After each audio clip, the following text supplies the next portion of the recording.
Malawian cameras. Welcome back, guys. Mzungu ochita kuti Andrew Habad amene ali wachiwiri kwa headmaster pa skulu ija ya Kamuzu Academy kwa Kasunguko akuzengedwa mlandu okuti amagona anthu amene ali achimuna. Iye ndo amuna nayenso magonaso amuna.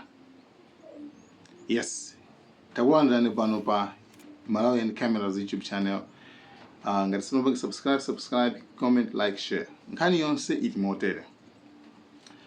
Pa skulu imeneyi anthu okwana 5 abwerera pa front kunena kuti mkulu ameneyu Andrew Habad akuti amawagona.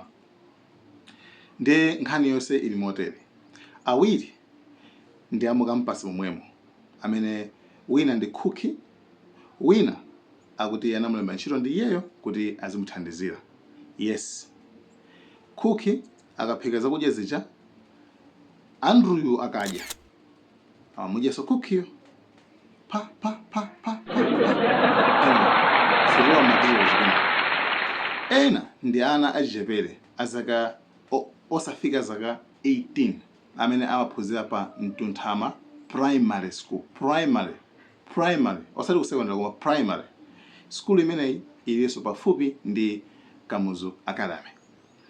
Choncho makolo anawa ndi mastafuso pa Kamuzu Academy ndi amene apanga report za nkhani kuti mzungu ameneyu amawachita anthu zoterozo. 1. Amene antchito wasopano amawapanga zimene zipowauza kuti awali onjezera malipiro komanso awapatsa ma promotion. Pamene anawa amawagona ndi kumapatsa ndalama. Nkhani imene itu ku Kamuzu Academy. Komano za ana ophunzira nkhani imene yoyo sinatuluke. Ngati zilipo koma sizinabwere maumboni ake sanabwere. Remember, report ndikupatsana pali lapangidwa investigated, lafufuzidwa ndi kabunga kaja koyima pako khakacha kamene kanayambisidwa ndi mu 2019 kochita kuti PIJ, the Platform of Investigative Journalism. Choncho kabunga kamene kaka kama kuti anthu akumene ku organization imeneyi anamuimbira phone Andrew Habad. Anayankhula naye koma patafika stage yoti amufuse nkhani yokhuzana ndi zowagona awawa ame accusation imeneyi, mkuluyu anadula phone. Yes, anadula phone. Tikuona pano he is on the run. Wathawa komwe kuli sikudziwika. Chabwino.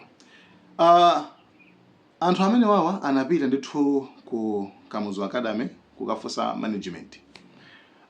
Management nayonso yanena kuti ngati headmaster wanena kuti iniza nkhani imeneyo, nkhani yonseyo ndionama koma ndikufuna mundiuze kuti mwayipeza kuti headmaster amene HR wankho kuona kuti ineyo nkhani yonse ndikuyidziwa. Pamene ma staff members ena amene anapanga so report nkhani amene sanafune kuti achitudwe dzina, amene wananka kuona kuti kutheka awo management akufuna kuseva dzina lawo, kuteteza dzina lawo la school makamaka ndi sangango bwetuka zina. Komano mkuluja nkhaniyo itamveka 2 weeks ago akuti anamwitanitsa ku hearing amene ali Andrew Habad. Pa skulupo atamwendesa ku hearing adafusa mafunso komano za ku hearing kuja sizinamveka kuti zili motani. Komano akulu aja anapezeka kuti asowa pamalo paja. Nde pena zikumvenga rampanga dismiss, pena zikumvenga kuti sitikudziwa. Awo ndi mayankho amene akuyankha ngati aja HR ndani ife sitikudziwa komano ku school kuno sakufika. Nde the school ikukhala kuno kuti ikupala game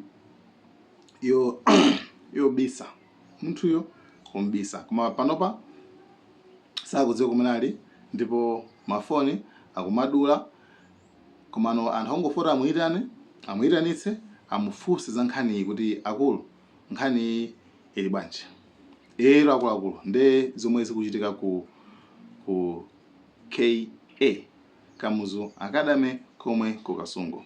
Kalekale kuti makolo amene ali ndi ana achikazi ndi amene amadandaula kwambiri kuti mapapa tikamusiye ku sukulu komano si anthu atha madziwa mwana wamkazi. Koma panopa makolo so amene ali ndi ana amuna akumadandaulanso nkhawanso yomwe akugwira kuti mwana wangayu koma nanje akakhala kuti oneka ngati mkazi nawonso akumakhalanso ndi nkhawanso poona kuti dzikoli laopsa.